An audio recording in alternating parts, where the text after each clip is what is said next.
स्वागत है भक्तजनों। कुछ ही दिन पहले की बात है। इस मंत्र को सुनकर एक व्यक्ति ने करोड़ों रुपए कमाए हैं। यह मंत्र माता लक्ष्मी का सबसे शक्तिशाली मंत्र है और जो भी भक्त इस मंत्र को पूर्ण श्रद्धा और विश्वास के साथ सुन लेता है उसकी किस्मत चमकने में समय नहीं लगता। तभी मैं आपसे कहती हूँ कि मेरी बातों को बिल्कुल भी नजरअंदाज ना करें। अगर आपने मेरी बातों को नजरअंदाज किया तो आपको जिंदगी भर पछतावा रहेगा। आप केवल माता लक्ष्मी का ध्यान करके सिर्फ 51 बार इस मंत्र को सुन लीजिए, फिर इस मंत्र का चमत्कार होना शुरू हो जाएगा और माता लक्ष्मी से मांगी हुई धन की इच्छा गुप्त रूप से आपको मिलना शुरू हो जाएगी। भक्तजनों ध्यान रहे, आपको इस मंत्र को बीच में आधा अधूरा सुनकर छोड़ने की गलती बिल्कुल भी नहीं करनी है। मंत्र को पूरा सुनना है, तभी आपको अथाह गुप्त धन की प्राप्ति होगी। तो चलिए भक्तजनों, माता लक्ष्मी का ध्यान करके इस मंत्र को सुनना शुरू करते हैं। अगर आपको हमारा ये वीडियो पसंद आए तो वीडियो को लाइक, शेयर और चैनल को सब्सक्राइब करना बिल्कुल भी ना भूलिएगा। साथ ही कमेंट बॉक्स में जय मां लक्ष्मी लिखकर माता महालक्ष्मी का आशीर्वाद प्राप्त करें। ओम श्रीं ह्रीं श्रीं कमले कमलालये प्रसिद्धि प्रसिद्धि श्रीं ह्रीं श्रीं ओम महालक्ष्मी नमः। ओम श्रीं ह्रीं श्रीं कमले कमलालये प्रसिद्धि प्रसिद्धि श्रीं ह्रीं श्रीं ओम महालक्ष्मी नमः। ओम श्रीं ह्रीं श्रीं कमले कमलालये प्रसिद्धि प्रसिद्धि श्रीं ह्रीं श्रीं ओम महालक्ष्मी नमः। ओम श्रीं ह्रीं श्रीं कमले कमलालये प्रसिद्धि प्रसिद्धि श्रीं ह्रीं श्रीं ओम महालक्ष्मी नमः। ओम श्रीं ह्रीं श्रीं कमले कमलालये प्रसिद्धि प्रसिद्धि श्रीं ह्रीं श्रीं ओम महालक्ष्मी नमः।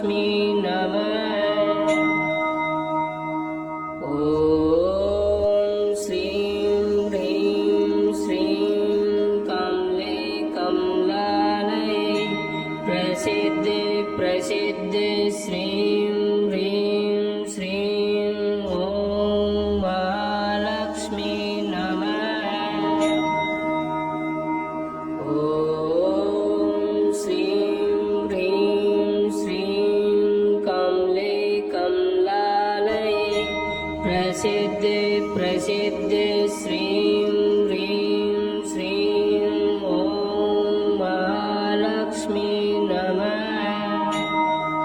ओम श्रीं ह्रीं श्रीं कमले कमलालये प्रसिद्धि प्रसिद्धि श्रीं ह्रीं श्रीं ओम महालक्ष्मी नमः। ओम श्रीं ह्रीं श्रीं कमले कमलालये प्रसिद्धि प्रसिद्धि श्रीं ह्रीं श्रीं ओम महालक्ष्मी नमः।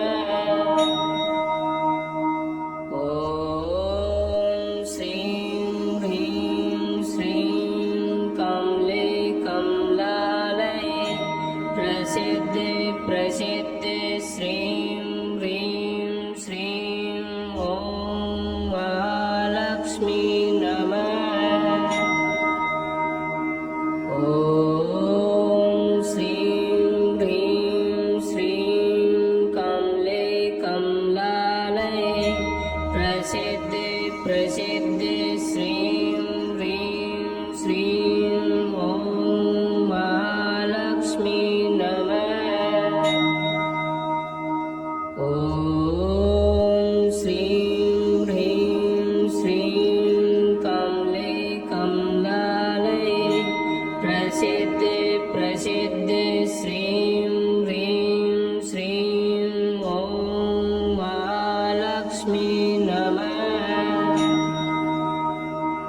ॐ श्रीं ह्रीं श्रीं कमले कमलालये प्रसिद्ध प्रसिद्ध श्रीं ह्रीं श्रीं ॐ महालक्ष्मी नमः। ॐ श्रीं ह्रीं श्रीं कमले कमलालये प्रसिद्ध प्रसिद्ध श्रीं ह्रीं श्रीं ॐ महालक्ष्मी नमः। ॐ श्रीं ह्रीं श्रीं कमले कमलालये प्रसिद्ध प्रसिद्ध श्रीं ह्रीं श्रीं ॐ महालक्ष्मी नमः। ॐ श्रीं ह्रीं श्रीं कमले कमलालये प्रसिद्ध प्रसिद्ध श्रीं ह्रीं श्रीं ॐ महालक्ष्मी नमः। ॐ श्रीं ह्रीं श्रीं कमले कमलालये प्रसिद्ध प्रसिद्ध श्रीं ह्रीं श्रीं ॐ महालक्ष्मी नमः। ॐ श्रीं ह्रीं श्रीं कमले कमलालये प्रसिद्ध प्रसिद्ध श्रीं ह्रीं श्रीं ॐ महालक्ष्मी नमः। ॐ श्रीं ह्रीं श्रीं कमले कमलालये प्रसिद्ध प्रसिद्ध श्रीं ह्रीं श्रीं ॐ महालक्ष्मी नमः। ॐ श्रीं ह्रीं श्रीं कमले कमलालये प्रसिद्ध प्रसिद्ध श्रीं ह्रीं श्रीं ॐ महालक्ष्मी नमः। ॐ श्रीं ह्रीं श्रीं कमले कमलालये प्रसिद्ध प्रसिद्ध श्रीं ह्रीं श्रीं ॐ महालक्ष्मी नमः। ॐ श्रीं ह्रीं श्रीं कमले कमलालये प्रसिद्ध प्रसिद्ध श्रीं ह्रीं श्रीं ॐ महालक्ष्मी नमः। ॐ श्रीं ह्रीं श्रीं कमले कमलालये प्रसिद्ध प्रसिद्ध श्रीं ह्रीं श्रीं ॐ महालक्ष्मी नमः। ॐ श्रीं ह्रीं श्रीं कमले कमलालये प्रसिद्ध प्रसिद्ध श्रीं ह्रीं श्रीं ॐ महालक्ष्मी नमः।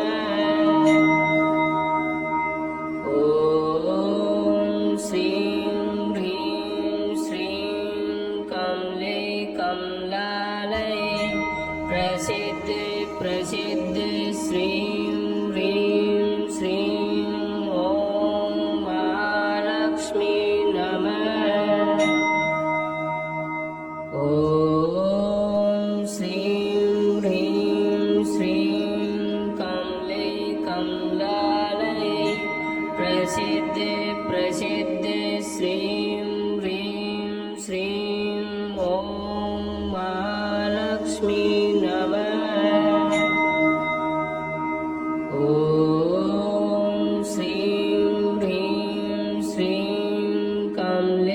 कमलालये प्रसिद्ध प्रसिद्ध श्रीं ह्रीं श्रीं ॐ महालक्ष्मी नमः।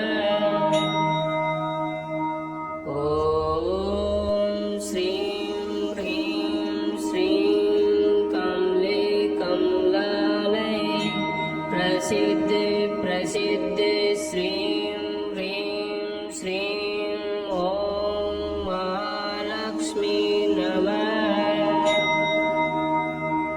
ॐ श्रीं ह्रीं श्रीं कमले कमलालये प्रसिद्ध प्रसिद्ध श्रीं ह्रीं श्रीं ॐ महालक्ष्मी नमः। ॐ श्रीं ह्रीं श्रीं कमले कमलालये प्रसिद्ध प्रसिद्ध श्रीं ह्रीं श्रीं ॐ महालक्ष्मी नमः। ॐ श्रीं ह्रीं श्रीं कमले कमलालये प्रसिद्ध प्रसिद्ध श्रीं ह्रीं श्रीं ॐ महालक्ष्मी नमः।